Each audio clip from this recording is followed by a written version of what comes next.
Hello, fellow plant enthusiasts. So I want to do a quick potting soil review. So right here I dumped some potting soil, and this was a brand called the Jolly Gardner, their premium potting mix. And it looks like good stuff. It has a lot of organic materials, it has some beads of fertilizer, it has a few white speckles for some perlite. They never put enough perlite in the potting soil. I usually like to enrich my own. And then I have this other brand, which I've cut the bag, so I don't know the name of the brand, but let's see. Old Castle Lawn and Garden Incorporated. And I want to show you, this is potting soil too. You see it's a potting soil, but look at it. It's all like bark, and this one I tried using it. This is what I had left.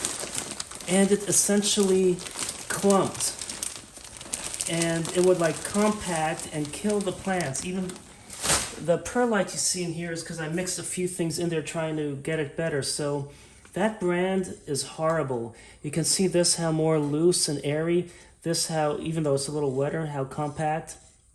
It stays with that sheen. Now,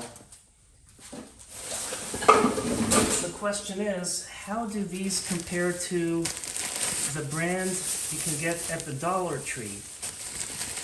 So the first bag, the Jolly Gardner, this one, if you look, it's 1 cubic foot, and it was purchased on clearance for $2, but typically you pay what, about $5 to $8 a bag.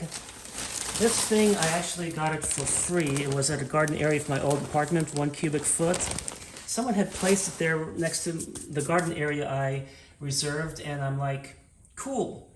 Maybe some, at first I was like, okay, who's trying to use up my garden area? They should get their own. But then it stayed there for months, so finally I asked the apartment if I can have it, and they said sure. And then this here, the Dollar Tree bag, which is a quarter of a cubic foot, 0.25, the dot is missing. So which means you pay $1.25, so then to get 1 cubic foot will cost you $5. So when you look at it though, so we have this kind here, that one, and I'm going to pour a little bit of this in the middle.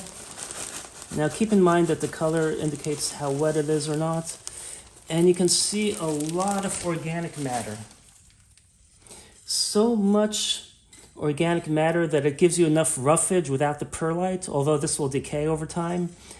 So it is good stuff. You can see the peat in there and stuff. So if you need some potting soil and you don't mind the expense going from the Dollar Tree or getting it from there, especially with a higher price, this is good soil to get, the kind from the Dollar Tree. So I'm impressed with it, but you could always get regular potting soil if you're not too particular. But anyway, I thought I'd share with you that my assessment of the Dollar Tree potting soil is that it's fairly good, full of organic components and shards of stuff that would make it nice and airy. Something like that works really well if you're trying to get mint to root fast and spread. That kind of stuff, like mulch type soil, is excellent. So keep in mind that this potting soil at the Dollar Tree, it may not be enriched with fertilizers. You probably get such a tiny bag for $1 because it's 0.25 square feet. It's good for small things unless you buy a ton of bags. But I kind of like it over